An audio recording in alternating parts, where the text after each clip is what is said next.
Chapter 9. Now in the 12th month, that is the month Adar, on the 13th day of the same, when the king's commandment and his decree drew near to be put in execution, in the day that the enemies of the Jews hoped to have power over them, though it was turned to the contrary, and the Jews had rule over them that hated them. The Jews gathered themselves together in their cities throughout all the provinces of the king Ahasuerus, to lay hand on such as sought their hurt, and no man could withstand them, for the fear of them fell upon all people. And all the rulers of the provinces, and the lieutenants, and the deputies, and officers of the king helped the Jews, because fear of Mordecai fell upon them. For Mordecai was great in the king's house, and his fame went out throughout all the provinces, for this man Mordecai waxed greater and greater. Thus the Jews smote all their enemies with the stroke of the sword, and slaughter, and destruction, and did what they would unto those that hated them. And in Shushan, the palace, the Jews slew and destroyed 500 men. And Parshandatha, and Dalphon, and Aspatha, and Paratha, and Adalia, and Iridatha, and Parmashta, and Arisai, and Aridai, and Vajazatha, the 10 sons of Haman, the son of Hammedatha, the enemy of the Jews, slew they. But on the spoil laid they not their hand. On that day the number of those that were slain in Shushan the palace was brought before the king. And the king said unto Esther the queen, The Jews have slain and destroyed 500 men in Shushan the palace, and 10 sons of Haman.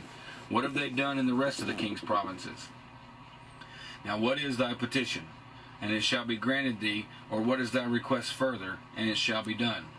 Then said Esther, If it please the king, let it be granted to the Jews which are in Shushan to do tomorrow, also according unto this day's decree, and let Haman's tent, 10 sons, be hanged upon the gallows. And the king commanded it to be done, and the decree was given to Shushan, and they hanged Haman's 10 sons. For the Jews that were in Shushan gathered themselves together on the 14th day of the month Adar, and slew 300 men at Shushan, but on the prey they laid not their hand.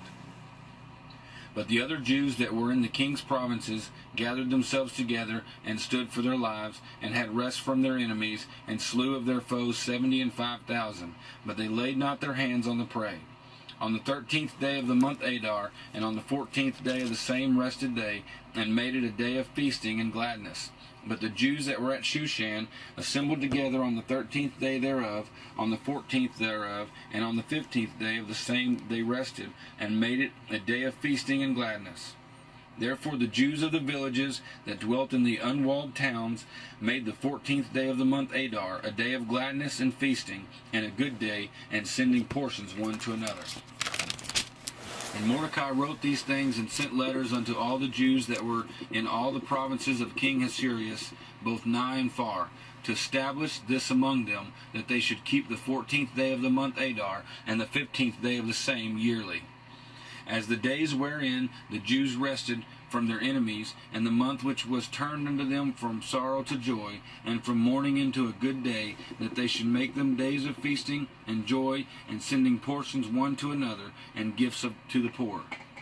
And the Jews undertook to do as they had begun, and as Mordecai had written unto them, because Haman the son of Hammedatha, the Agagite, the enemy of all the Jews, had devised against the Jews to destroy them, and had cast pur, that is, the lot, to consume them, and to destroy them.